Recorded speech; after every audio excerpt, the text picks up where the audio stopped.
I've been doing hazmat for a long time. One thing I can tell you is that hazmat incidents come in all shapes and sizes. First thing you need to do when you approach a scene is establish the hot, warm, and cold zones.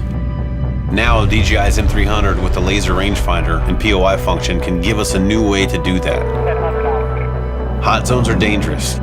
You could be talking about fire, radiation, or gases that could kill you or those nearby. Warm zones are just beyond that danger. This is where we stage the entry to the hot zone and decontaminate those on their way out.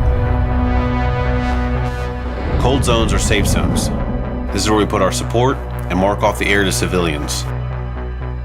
We could use DJI's M300 to set our zones quickly and safely. That's good for the public, and that's good for us. As we started pushing the limits of the drones to see what we could do with them, DJI has been working with us and letting us have some input on how we can improve the drones. They're listening to the responders, building the products the responders are now going to be using, which kind of really works for us because now I can start doing more things with the drones and keep more people out of the hazard area. With the drone, you can get in close to see the incident without putting any of our people in harm's way. The new AccuSync will let us get up to about 6 miles away, and under the wrong circumstances, you want all the distance you can get. With the drone, you can also get around much faster than waiting for someone to gear up and get decon established.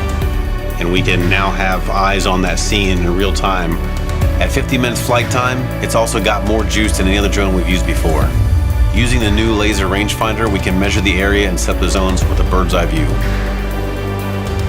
We've been using DJI drones for a few years now to stay safe, improve efficiency, and do our job better every day. The M300 is the next obvious step for us.